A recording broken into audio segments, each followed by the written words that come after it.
It's the news, and we got a couple of things to talk to you about today. One of them is The Last of Us, the adaptation of a video game, a PlayStation video game about a world populated by zombies and people who were lucky enough not to become zombies. And that all sounds kind of like familiar fare, and plus, who wants to see something that's adapted from a video game? But special effort has been made to kind of take this thing up out of its genre. It is directed by Craig Mazin, who is associated with the series Chernobyl. So anyway, we'll tell you more about that. We'll also tell you more about Triangle of Sadness, one of the 10 films nominated for Best Picture by a Swedish director, and kind of unlike anything I've ever seen before, and in a good way for once. After the news.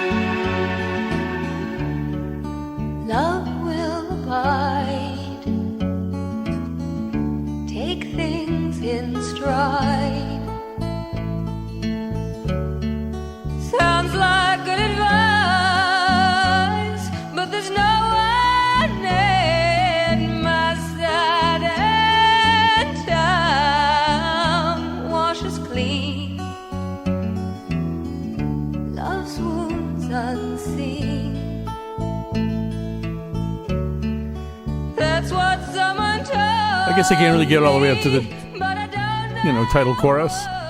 And this needs a little bit of explaining, too. So, first of all, welcome to the nose. Second of all, we're going to be talking secondarily about Triangle of Sadness, one of the top 10 movies, one of the movies nominated, for the Best Picture Oscar. But before we do that, we're going to talk about The Last of Us, which is an HBO Max adaptation of a video game that's very famous among video game players, but perhaps the rest of us might not have ever heard of it. However, the reason we're playing the Linda Ronstadt song is episode 3 of The Last of Us, which is like, it's nominally about zombies and a man and a young girl on a quest that involves getting through zombies and people who have, the way they always do, become worse than the zombies.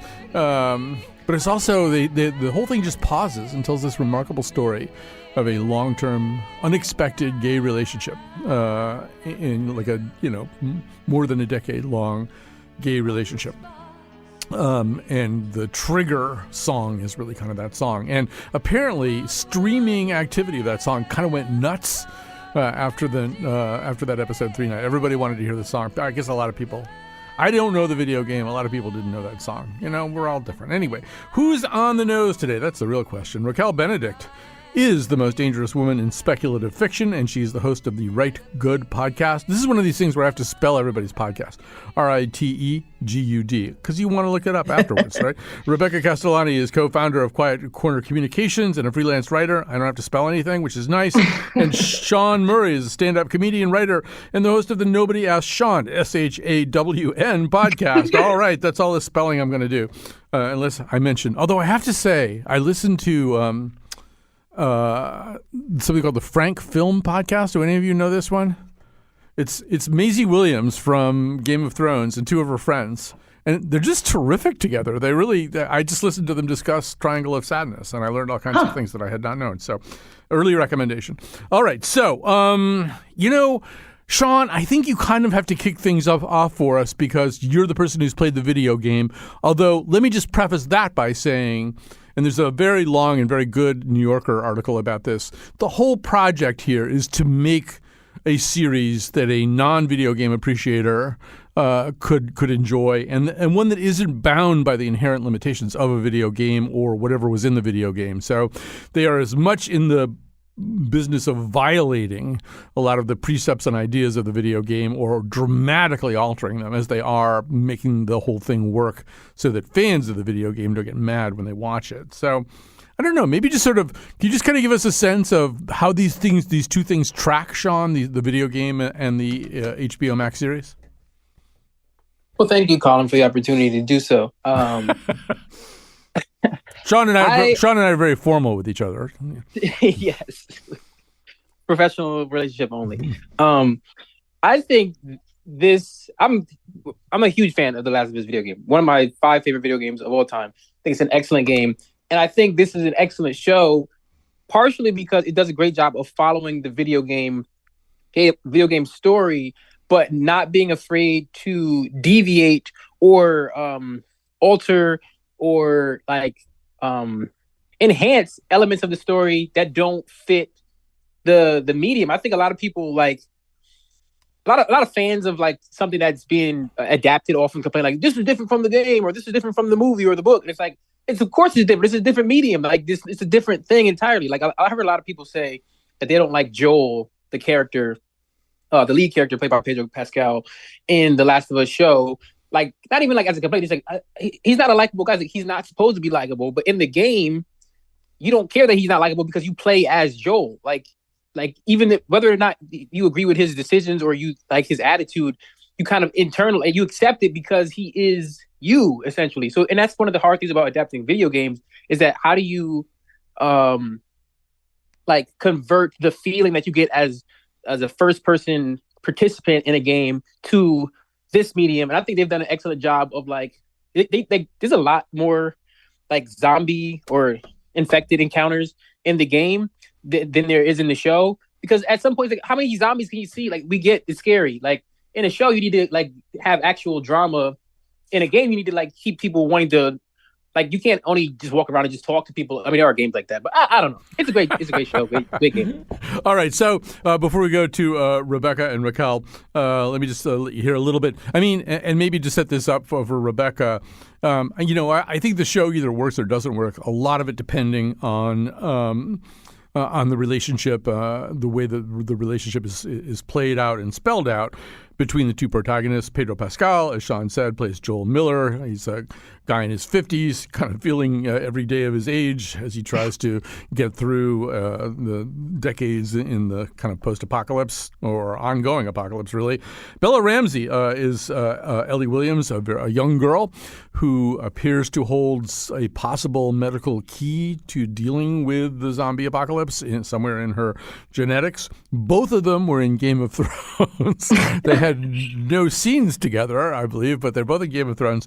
Let's hear a little bit of them just kind of talking about this. They're on the road together in the car, and Ellie's still trying to figure out some stuff about Joel. What's his name? Whose name? Your brother. Tommy. Younger or older? Younger. Why isn't he with you? Long story. Is it longer than 25 hours? Because I think that's what we got. Tommy's what we used to call a joiner. Dreams of becoming a hero. So he enlists in the army right out of high school. A few months later, they ship him off to Desert Storm. That's what they called that war, it doesn't matter. Point is, being in the army didn't make him feel much like a hero. Cut to 12 years later, outbreak happens. He convinces me to join a group making their way up to Boston, which I did. Mostly to keep an eye on him, keep him alive. And then Tommy meets Marlene. She talks me to joining the Fireflies. Same mistake he made when he was 18. He wants to save the world. Pipe dream, yeah, Fireflies awful. If you don't think there's hope for the world, why bother going on? I mean, you gotta try, right? You haven't seen the world, so you don't know. We've only seen 4 episodes so far. I mean, that's all there are to see. But Rebecca, I do feel as though these two performances are really, really interesting. And maybe especially Bella Ramsey as Ellie, who has this unusual job of she's kind of not seen the world at all. I think this is like her first time in a car going anywhere. Everything's kind of new. And she's trying to be as normal as she can under these wildly abnormal circumstances. But I'd just love to know what you're thinking about that relationship or anything else for that matter. Yeah, I mean, I feel like every time, the last 6 times I've been on the show, you and I have referenced Station 11, but It has that same level of the next generation doesn't know what a telephone is. They don't know what a refrigerator is. There's this innocence that's really kind of drags you more into the story than, let's say, The Walking Dead, where everyone still kind of has an understanding of what the world used to be. They're still pining for it. I really, really appreciate when additions to this genre do that time skip, and they maybe give you a little bit of the setup. It's always nice to see the world fall apart, but then to have like a pretty sizable gap and you really are reconnecting with these characters after they've kind of gotten over all of that initial, I mean, everyone's still traumatized, don't get me wrong, but that initial like, oh my gosh, what are we going to do? How are we going to survive? Raid the grocery stores, stock up on meds, rebuild civilization, and all the growing pains that go along with that. I feel like we've seen that so often, and this show has done a really nice job of skipping over all of that, getting us right to a new angle, which is idea of cure. You know, a lot of these zombie movies don't even go there, the zombie television shows, movies. I think one of the only ones I can think of that teases the idea of a cure is World War Z. But all of those movies and television shows are so fixated on set piece gore. People are worse than the zombies. It's just so many of these archetypes hit over and over again. And what I'm really enjoying about The Last of Us so far is it has taken so much time just to focus on the relationships between the characters. And the fact that Pedro Pascal and Bella Ramsey's characters, Joel and Ellie, haven't really shared a lot of time together. It's almost like they've spent as much time together as we've spent with them. They have this depth of their connection and this banter that is just so organic and so believable. And I'm really, really enjoying that people-centric focus on the traditional zombie genre. Yeah, actually, in The Walking Dead, pretty early on, I forget the name of the actor who does this. He's like in everything. He's Stan in The Americans.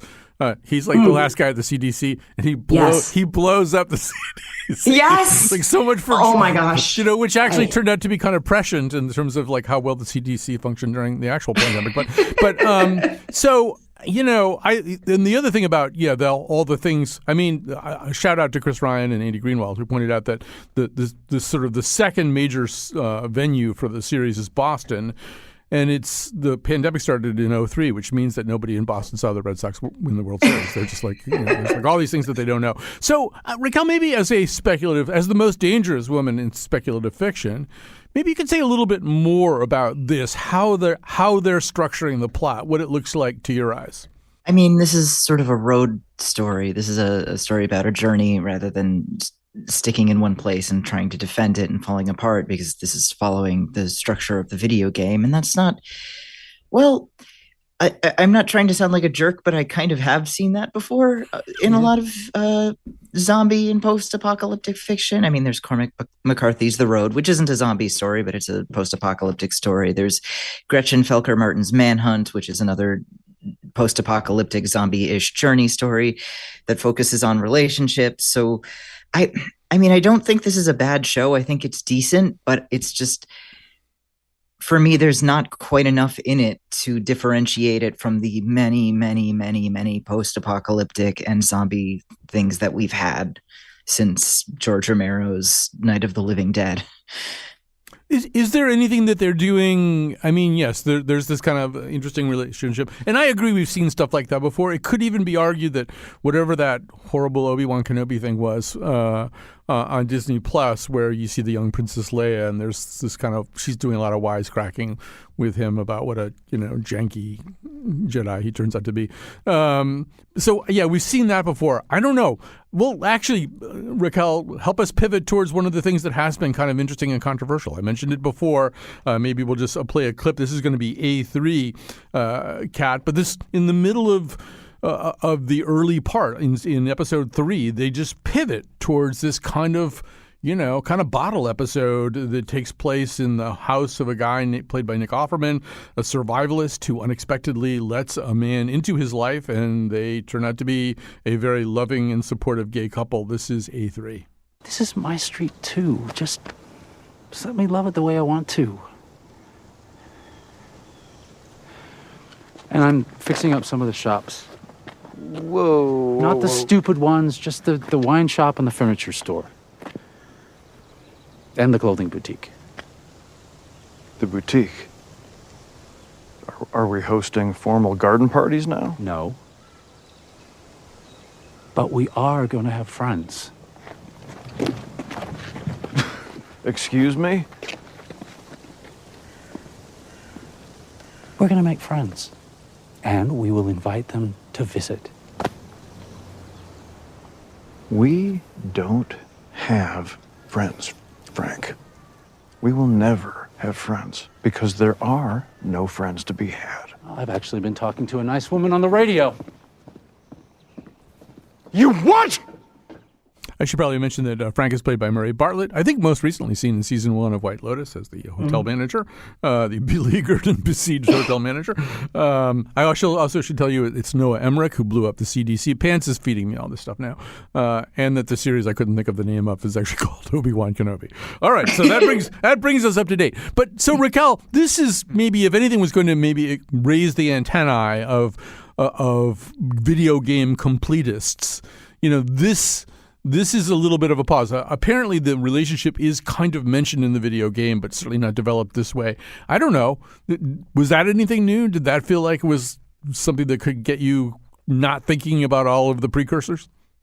I mean, I think it was good. I think it was well done. I just feel weird about how it's being presented as, this has never been done before. Well, it has. And that's okay. I mean, we don't have to reinvent the wheel every generation, and it's unreasonable to expect a series based on a video game to be wildly, let's do everything new. One thing that I did find kind of interesting about it is the variation on that prepper suburbanite fantasy of I can maintain my suburban lifestyle without anybody else, because that's sort of the fantasy of being affluent, but also being a rugged individualist, which you can't do. It is impossible to do both of those things simultaneously. And I'm thinking part of the reason why this episode got so many people's hackles up, and in particular got so many like right-wing conservatives mad, is because it takes that fantasy and it makes the hero of that reactionary fantasy not just gay, but it's really strongly implied that the Ron Swanson character is the bottom in this relationship. Like, it wasn't enough to just make him gay. Like, he is not the top. This is going to be really hard for Parks and Rec fans. Even to have you say that, I think is going to be hard. Yes, Ben Shapiro, in particular, completely teed off on this thing, and without ever saying I'm homophobic and that's why I don't like this, went on at some length about it. So yeah, Sean, we should, because this was so talked about. I don't want to dwell on it too much, but it really wasn't what you exactly expect to find. I think if you think you know what you're getting into with The Last of Us. Not at all, and especially because Nick Offerman's character Bill, when you first encounter him in the game, it's a very intense level where you stumble across. You get caught in one of Bill's traps that he set up for the infected, and you're hanging upside down in this garage, and you have to like get your gun and kill a bunch of zombies while you're hanging upside down while Ellie's trying to cut you down. Very intense. It's completely absent from the episode, and I know a lot of people who are fans of the game were looking forward to that.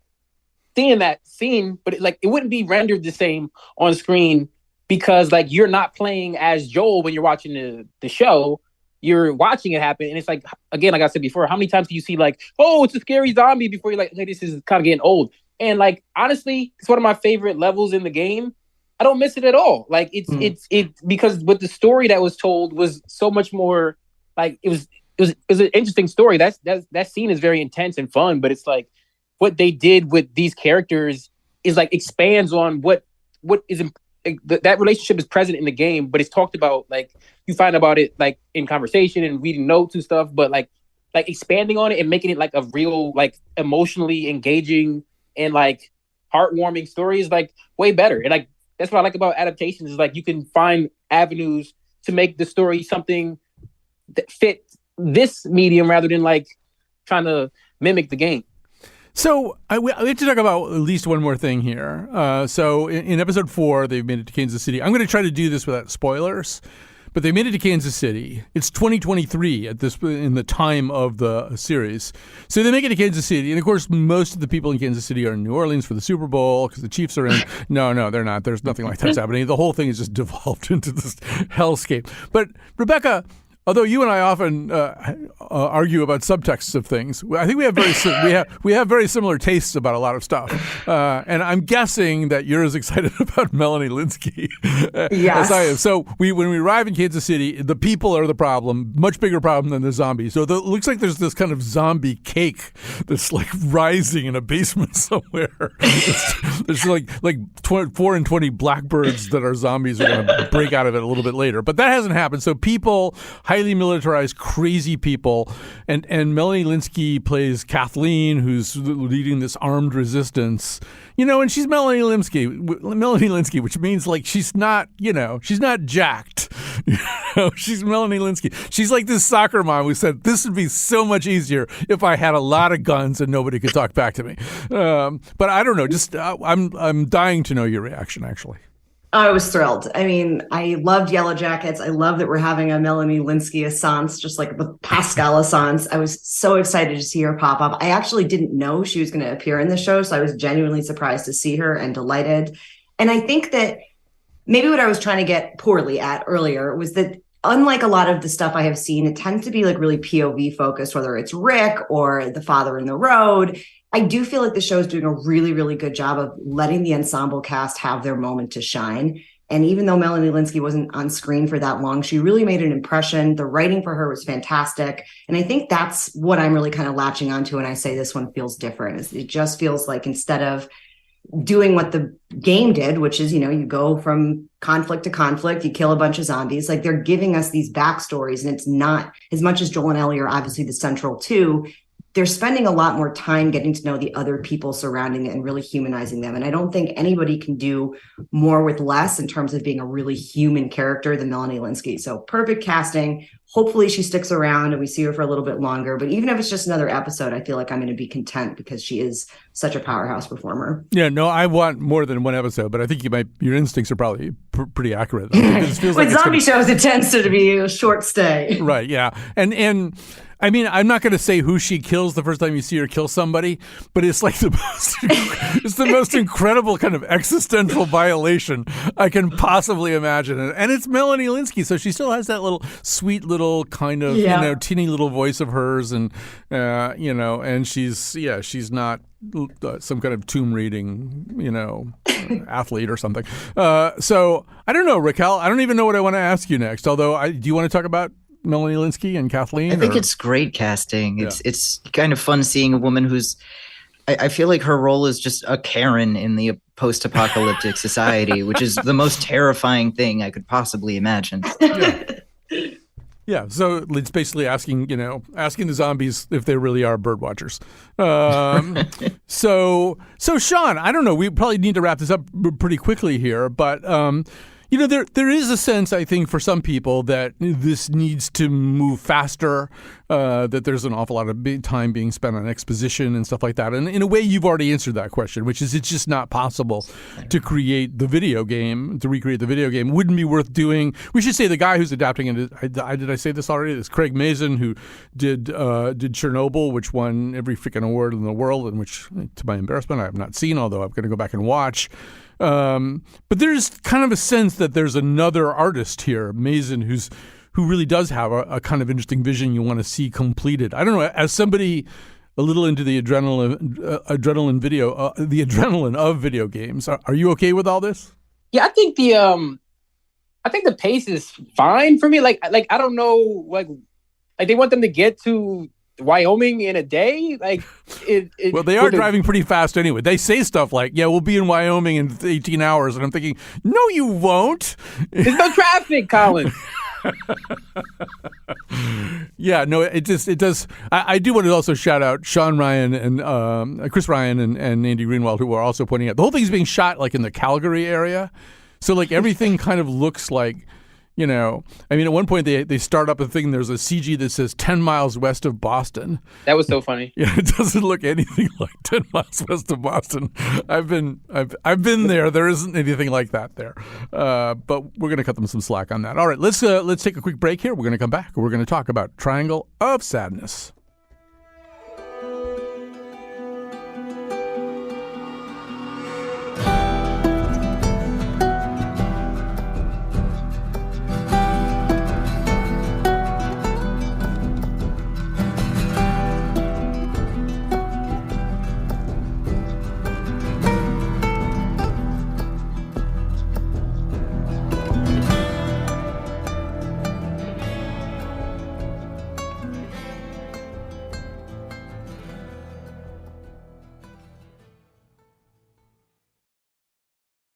We're back. We're back to the nose with Raquel Benedict, Rebecca Castellani, and Sean Murray. We're about to talk about Triangle of Sadness, a black comedy written and directed by Ruben Östlund. It's his English language directing debut. He's a Swedish director. This movie won the Palme d'Or Award at Cannes, and the previous movie that he directed, The Square, also won the Palme d'Or. So he's on a nice little run. This is a difficult movie to describe, although we're going to try to do that. It is kind of almost a series of plots that nest inside each other. It's a literal three-acter. I mean, the three acts are very obviously described to us. And so let's begin. I believe we're going to begin here in Act 2. We're on a cruise ship, a real luxury cruise ship, not the kind that people like us get to go on. You have to be, at minimum, a Russian oligarch. So you're going to hear Zlatko Burek as exactly that. Dmitry Charibi Dean is Yaya, who's a fashion model. Harris Dickinson also plays Carl, also a fashion model. And Sunyi Melis plays Vera. Here we go, B1. Aren't you going to eat the pasta? No, I'm gluten intolerant. It's just for the pictures. She's an influencer. Oh. Okay. Wow. Do you make money on that? Yeah, it depends. Depends, you know. You mostly get free stuff, to be honest. We got this cruise for free. Good. Who looks paid for the tickets? Not bad, huh? Good, yeah. I guess so, yeah. They did. A lovely couple, huh? Yeah, that's nice, yeah. Not bad, not bad. Yeah. Thank you. So what do you do? I sell fertilizer for agriculture. Okay, that's enough. Okay, so let me quickly just say, there's Act 1 is almost entirely about the relationship between these two fashion models, Carl and Yaya, and very much a conversation about how physical attractiveness can equate to currency, which is a running theme throughout the movie. The second act, which you just heard, is on this incredibly high-end luxury cruise in the area of Greece, in the ocean near Greece. And then the last takes place on an island. It's going to be hard to explain this whole island thing without doing a little bit of spoiling. So if you're really anti-spoiling, you might want to just depart here. But we're not going to spoil anything important or anything you wouldn't have seen, I think, in the trailer. So, Rebecca, I could just tell as we were emailing, you're way more interested in talking about this than you are in The Last of Us. So just say a little bit, just give me your kind of your quick reaction to it. Oh gosh, that's really hard for this one. Like, it's not a quick reaction kind of movie. I watched this a couple months ago and I wasn't as clued into it as the second time around. I was kind of distracted the first half, which was a mistake because it's one of those movies you really need to pay attention to get all the nuances. And again, I don't want to go into spoiler territory, but Raquel picked up on something that I hadn't gotten the first time around that kind of added to the layers of guilt and blame that can go around. But I think that this is just another example, and I think probably one of the better examples of this sort of burgeoning eat the rich content genre that we seem to be in, which, you've got the White Lotuses of the world, you've got Succession. And I think this is doing a really nice job of sort of teasing out the class infrastructure without being too heavy-handed with it. I mean, absurd things happen that are very obviously satirical, but it's very nuanced in its picture of power and who's on top and the striata of social class. But again, it's a really hard movie to talk about. I mean, you could talk about how fantastic many of the performances are. Woody Harrelson, as always, is hysterical, a really kind of underrated up and coming cast. But it's one of those movies even after that first watch, I wasn't completely tuned into it, stuck with me. I kept thinking about it. I really enjoyed revisiting it. And I think that it's really poised to do well. And the American award cycle too. I think it could be an upset winner, maybe not for Best Picture, but I do think it will walk away with some awards. Yeah, there's some very sharp international casting here. My understanding is if we lived in the Philippines, we would really know who Dali de Leon, who plays Abigail, is. I was amused that Maisie Williams from Game of Thrones appeared not to know, or at least it seemed like she didn't know, that Oliver Ford Davies, who plays Winston, is also in Game of Thrones, just not in any scenes with her. So Game of Thrones is like the running theme through here.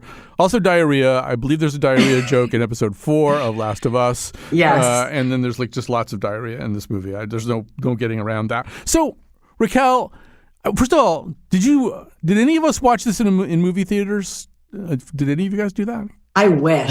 Would have been fun. Yeah. I would like to know what that's like, because one of the questions is how much you're going to laugh at this. So, so Raquel, I don't know, how funny did you find this? I mean, I found it sensible chuckle funny. Not super loud laughing, but a lot of sensible chuckles. Are sensible chuckles like sensible shoes? Like they're not flashy, but they're utilitarian? Yes, lots of a lot of those throughout the movie. So say a little bit more. What is going on for you with this movie? What I found really interesting, which is something this movie gets that I think a lot of Eat the Rich movies don't get, is that it's not just upper class, lower class, or rich and capitalist class and then working class, but within that working class, within the serving class in this movie, there's a little miniature hierarchy. And I've experienced this from working at an expensive resort. There's this real hierarchy between front of the house, public facing staffs that require a lot of emotional labor.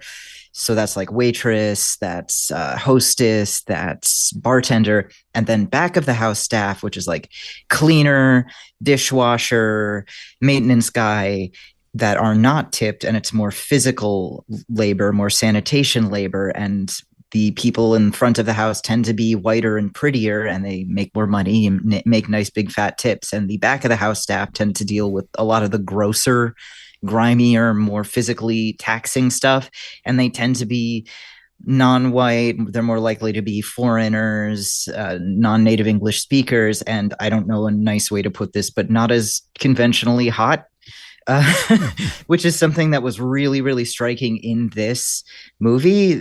Among some of the cast, you've got Paula, who's sort of the head of the servants who wait hand and foot on the guests, and then you've got characters like Abigail, who is responsible for cleaning up the barf after the disastrous seasick dinner scene.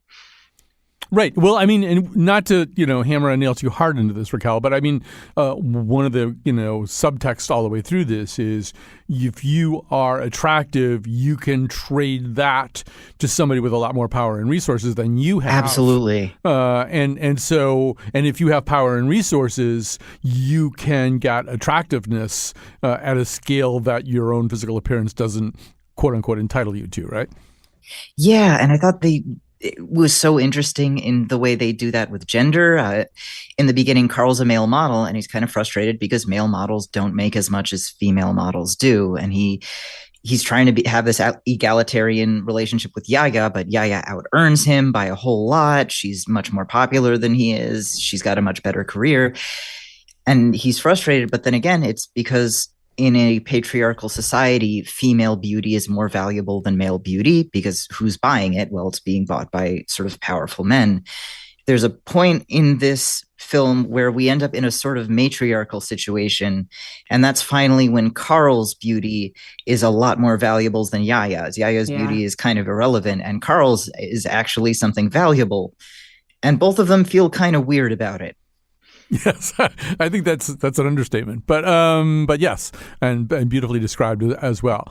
So Sean, I don't know. I think you and I have slightly different senses of humor, and this is a movie that I would have maybe not have expected to laugh at, and I found myself laughing. I think if I was in a movie theater and other people were laughing, I would have been laughing really hard. I was laughing pretty hard as it was. I think you found this funny, and maybe you could say a little bit more about that. I thought it was very funny, and I definitely would laugh. I didn't laugh super hard at home. But if I was in the theater, I would have laughed definitely harder than I did.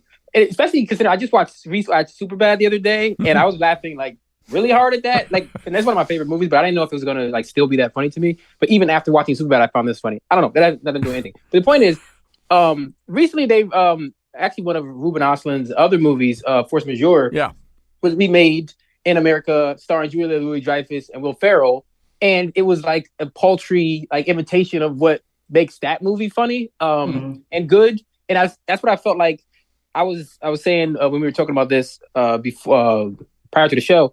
I felt like the American version of this would have been so like trying to be in your face and like casting like a Will Ferrell or something. It would be like, it would be so big. And like one of the funniest scenes to me is the scene when the oligarch kind of guy, his wife's body washes up on the shore, and then he's like like mourning her, and then he starts taking the jewelry off of like her neck and her fingers, and it's like I feel like in that scene it would have been like Will Ferrell like crying like way too hard and like hamming it up. Like if in an American version, I feel like it was just like subtle enough to like get it across without like having to say like, hey, this guy's a scumbag, you know? Right. Well, you know, and Rebecca, to that point, I mean, maybe the hammiest scene is the one, and I don't think this is going to wreck anything, but is the one where Woody Harrelson, who plays the ship's captain, who is just drunk all the time, from what I can tell. He's like never not drunk. He's just in various stages of inebriation. He and the Russian oligarch are having this conversation for some reason or other into the PA system of the entire ship while the ship is foundering really on high seas and other bad things are happening. And they have this conversation it's kind of like, you know, William F. Buckley and Gore Vidal arguing about, you know, economic systems and stuff. And Woody Harrelson turns out to be the only ship's captain who has Eugene V. Debs quotes on his phone. And the whole thing seems like it shouldn't work. And it kind of does. I was wondering what you thought of that too, Rebecca. I think the whole middle act kind of has that feeling of like, I can't believe this is working. Like there's just so much of it between the like ridiculous 15-minute bodily expulsion events to following up with this Marxist diatribe over the PA. I mean, it's just this piling on of ridiculousness. And for some reason, I think that's what almost makes it more believable to me. It's just like, this is how rich people behave. Like, this is absolutely something I could see happening, and staying with, you know, these characters that are willing to just sort of go down with the ship despite the fact that they could like make these alterations. I just thought that the way that it sort of like divided everything up into acts and kept you with different characters whilst, you know, showing how across the board bad everyone is. There's no heroes in this movie. You could say you root for certain people at different stages of the movie, but I don't think a single person is an aspirational figure here, whether they're at the bottom of the social strata or at the top. And I think that the way that it sort of makes you sympathize with these people and laugh along with them, while also across the board being like, even, you know, the best intentions, the guy's still a drunk. Like it's just great. I really appreciate how nuanced this film is. Right. I mean, Raquel, everybody has a chance to appall us.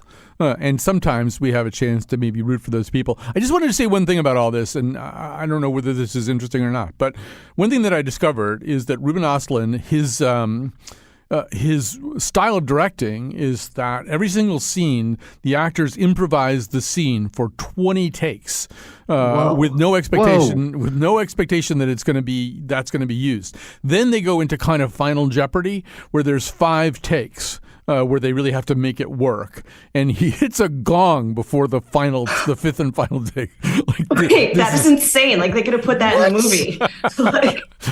But you know, Raquel, I think part of that is sort of saying, okay, so here's 20 takes where you can kind of relax and not worry, and we're not doing 20 takes because you screwed up. We're doing 20 takes because we were going to do them anyway. And then you've got 5 more where you know you're going to try to make it work there, and it's not going to go to 6. And, you know, a lot of the dialogue is like that. Even the stuff that Sean was talking about with the jewelry, you sort of feel like this probably wasn't arrived at by so much careful plotting, as everybody's doing this really weird stuff, but somehow or other it seems kind of naturalistic. That is extraordinary. I didn't know that at all. That's because you don't listen to Macy Williams' podcast. That I can kind of see that, though, because in some ways a lot of these are conversations and variations on arguments and deeds that the characters have probably been doing for a long time. It does give sort of a lived-in feeling, like this isn't the first time this character has thought this. This is just the first time he's expressed it in this particular way, which that would explain a lot, and probably why they're not overly mugging or going excessive in the Will Ferrell way. Yeah, as you said before. Yeah, and by the way, Sean, I share, and I got the feeling maybe if I read Rebecca's sound correctly, your admiration for Force Majeure, the original Force Majeure, which is great, which also has somebody from Game of Thrones in it. Game of Thrones people are in everything now. There's just so many Game of Thrones people. So I don't know. I mean, Sean, I guess, you know, one weird thing about this is I think we all liked it. but it's going to be a hard thing to recommend to another person. You know, I mean, you'd have to find out how they felt about diarrhea first, but you'd also have to find it's not the kind of thing where you could go, you're going to love this, right? You would really have to sort of give the person a chance to decide for themselves. Yeah, it's one of those things where it's like you'd have to already be clued into their like appreciation for like similar like satires or whatever, like because like even like an American satire, like something like Don't Look Now is like, this is way different than what this is, you know what I mean? So it's it is very like unwieldy. It is like, we all liked it, but I don't it would be hard to like even describe or say like, hey, you would like this because you like this, because it's like it's not it's like if you look at like plotting wise, it's pretty straightforward story, but it goes in places that you would like. It kind of meanders, but not in a bad way. Like it's like that whole the period that takes place on the yacht is so like just bonkers, but in the best way. Oh yeah, and I do feel. First of all, I want to also say this movie was made for $15 million, and it actually looks like it cost a lot more. He made The Square for less than $9 million. A lot of people in Hollywood are going to want to talk to Östlund now. It's like, we'd like to work with you if you can do things like that for $15 million. And just for you guys' own information, so we should say that there's a lot of the second act, this luxury cruise thing. The second half of the second act, the ship is just pitching and rolling in high seas. And apparently that was shot on a stage, and they set it up with a gimbal so that the floor actually did that. So, you know, anytime you see a wine glass or something rolling down a slanted surface, it's because the floor was actually doing that while they were playing it. So I want him to do a sequel just exploring the dynamics of Hollywood, a documentary of how they filmed this. This is fascinating. Yeah, I think the making of Triangle of Sadness, it would be probably have a limited audience, but I think all of us would be in it. All right, so Triangle of Sadness, go see it or see it on screen. It's like $2.25 or something at this point on Amazon. So watch it and get ready for the Oscars because it's one of the nominees. Thank you.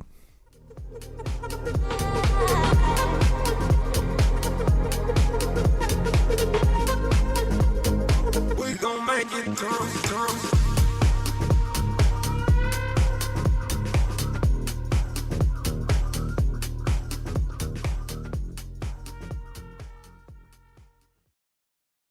So thanks to Kat Pastor. She's our technical producer, making the show sound good today. Jonathan McPants is the producer of pretty much every Nose episode. This one is no exception. I feel like we're teetering on the edge of chaos today because Lily Tyson, who's like the youngest person who works on this show, but is the senior producer and the only responsible adult associated with this show, is having the day off. And I just feel like at any moment we could go Triangle of Sadness big time. But so far that hasn't happened.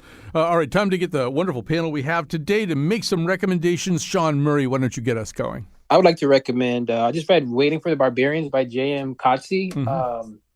Great novel about this British imperialist, like sort of mid-level like officer who's like sort of like winding up the last years of his life at the war front, and it's about like this sort of nomad force of quote unquote barbarians who they're expecting to attack but haven't attacked, and it's really great. Ooh. Actually, yeah, I've never read that. You make it sound really good. All right, Raquel Benedict, what have you got for us today? I would like to recommend Blood Quantum. It's a 2019 Canadian horror movie. It's one of those post-apocalyptic zombie movies, but the twist or whatever you want to call it in this one is that that there are some people who are immune to the zombification process after getting bitten, but the only people immune are Indigenous First Nations Canadians. So it takes place in a Mi'kmaq reservation, and there's sort of two camps, two schools of thought, and some are like, should we help these white settlers or not? Should we help them and try to move forward? Do we forgive, or do we just let the zombies eat these people because they're terrible? And it's a really, really good, really solid entry into the zombie apocalypse genre. It's like Yellowstone, but in Canada with zombies. Yep. Got it. By the way, I think Graham Greene is popping up pretty soon in The Last of Us, speaking of Native American actors. All right. So, Rebecca Castellani, what are you going to recommend today?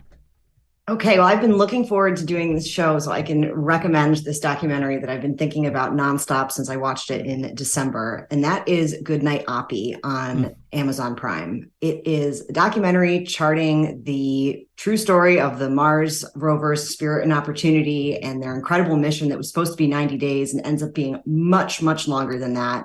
The documentary is incredible. It charts a lot of the people that worked on these rovers throughout the entire course of their career. So you've got footage of them in their 30s, you've got footage of them in their 60s. It is just phenomenal. I cried. I've seen it twice now. The second time I saw it, we just got to the opening title card and I started crying. It's just inspiring, amazing, and really, really well done. So I cannot recommend enough Goodnight Oppie. And if I've got time, I've got one more for you. And that is a book I just read in an airport while I was stuck in an airport for 6 hours, called Luster, and it is a debut novel by Raven Leilani. And it's about this young Black woman who gets involved in an open marriage with two white people. And it is just one of the funniest, darkest books I've ever read. And I just cannot stop thinking about it. I can't wait to read it again. And I would love for someone else to read it so they can talk to me about it. So I second that one. You've read it? Oh, great, Sean. We'll have to talk after this because I loved it. It was really, really good. All right. So first of all, I want to recommend some podcasts. The Frank Film Club. That's the one with Maisie Williams. Also, The Big Picture with Sean Hennessy and Amanda Dobbins. I steal ideas from them just about every week. So I should just admit that. Also, of course, the Right Good podcast with Raquel Benedict, Ritegud, and Nobody Asked Sean, Shawn. Those two podcasts as well. I'm going to just end here by saying that Burt Bacharach died this week. He was 94 years old. He didn't get cheated, but in any way, I think. But it's a profound moment for people like me who've been influenced by his music so much over the years in so many different ways. What I'm going to really recommend is, if this weekend, if it's sort of anywhere in you, if you got, Spotify or in my case, Tidal or whatever, make yourself a Burt Bacharach podcast and kind of range around a little bit. There's just, he doesn't have 10 good songs. He has like 40 or 50 really good songs. And a lot of them are very different from one another. They don't all sound like, do you know the way to say or something. Not that there's anything wrong with that song, but they have a lot of different features to them. Also, the lyricism, the lyrics of Hal David are completely amazing. So, yeah, I don't know. Are You There With Another Girl is an underappreciated one. You'll Never Get to Heaven If You Break My Heart. Also, don't be afraid to dip into the collaboration with Elvis Costello. I guess there was another collaboration on the way. I don't know what's going to happen with that. But Painted from Memory is the album that the two men did together. And it's actually, I think, pretty remarkable in the way that Costello manages to preserve and elicit a lot of Bacharach's sound. We're going to close, though, with, I think, the masterpiece, which is A House Is Not a Home. This, in particular, is notable for, I think, David's lyric here is amazing. It starts out as almost a kind of musing to no one, and then he makes it more and more clear that, no, this is being sung to a specific person who has left. And it has become a real standard. All kinds of people have covered it. I just yesterday discovered Kristen Chenoweth's version of it, so why not? But there are 20 really good versions of this amazing song. Make yourself a Burt Bacharach playlist this weekend. And one of us has a broken heart. Now and then I call your name, and suddenly your face appears. But it's just a crazy game. When it ends in tears. Darling, have a heart. Don't let one mistake keep us apart. I'm not meant to live alone. Turn this house into a home. When I climb the stairs and turn the key, oh please be there, still in love with me.